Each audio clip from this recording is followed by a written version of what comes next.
Hi everyone. Well, my energy level is up tonight and I'm feeling good and I'm not itching all over at this moment.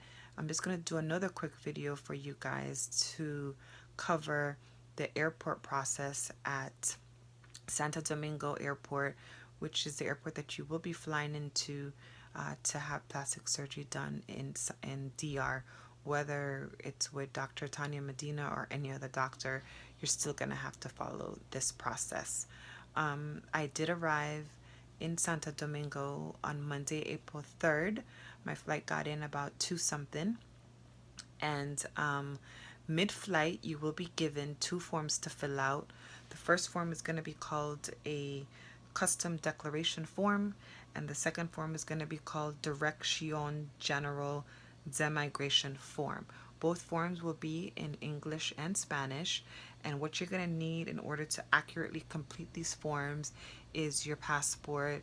You're going to need your flight number, which I'm sure it's going to be mentioned once the forms are being distributed by the airline, by the crew.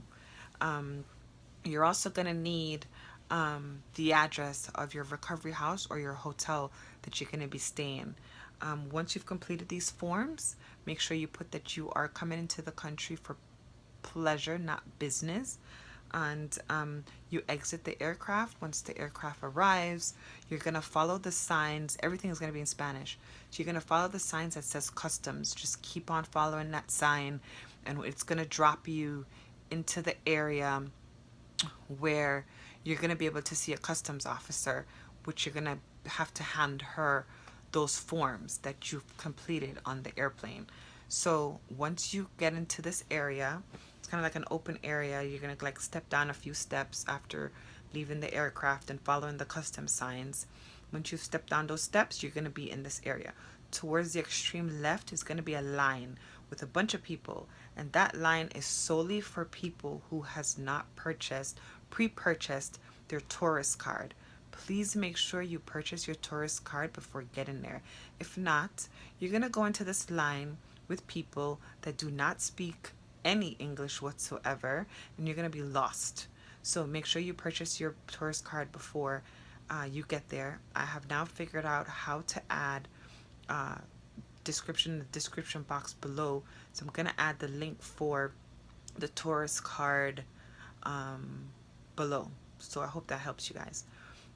Also, make sure you purchase your tourist card. If you purchase your tourist card beforehand, which is what I did, then you will go to the extreme right of this room. There's going to be either an individual, whether it's a male or female, they're going to be standing behind a computer.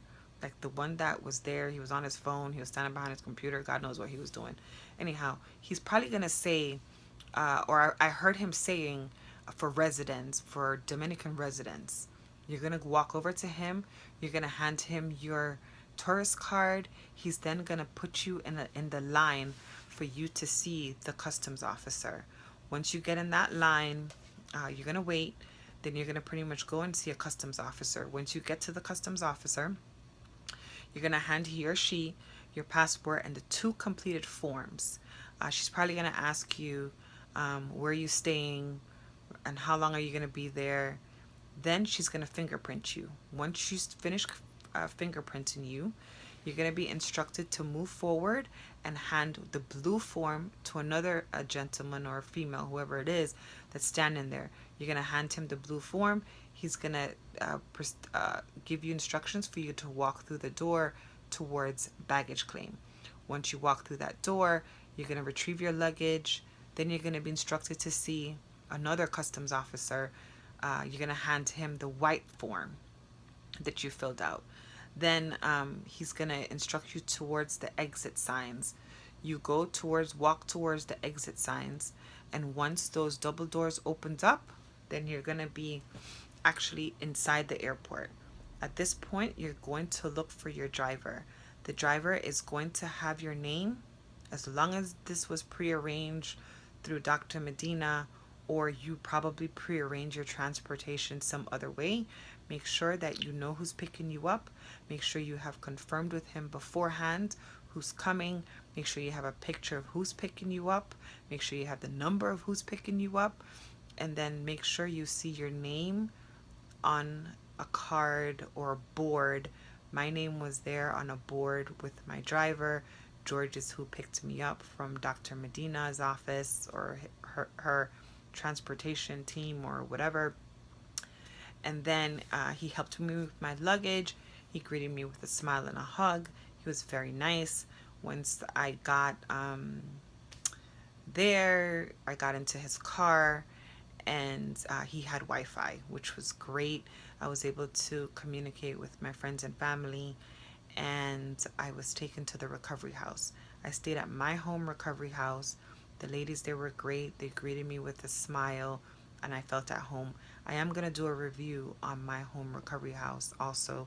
I have notes written down. It's just that I have to get to it. Someone asked me earlier, did the global entry work for me? It did. It worked for me when I was going. I did not have to wait in any TSA long lines at all. It did help me when I was coming back in the country. I was wheelchair assisted, and I was able to get in and out of lines because I did have actual global entry. Plus, I was being assisted by a wheelchair.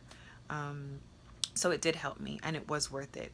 It's also worth it for me personally because I traveled out of the country a great deal. So it helped. I hope that helped you guys. If you have any questions, comments, concerns, let me know. I am going to do a video on my pre-op appointment with Dr. Medina and how that went. I'm going to do day of surgery. I'm going to do a few days after surgery, what I was feeling, what I experienced. And so just bear with me. I'm compiling my notes. So I'll try to kick out as much videos as possible. In my pre-packing, my revised packing video, I forgot to mention, please bring snacks, healthy snacks.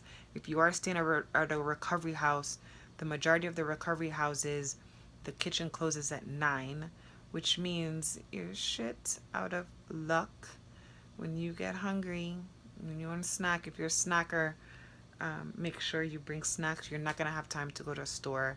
You're not going to want to go to a store. You're not going to have the energy to walk.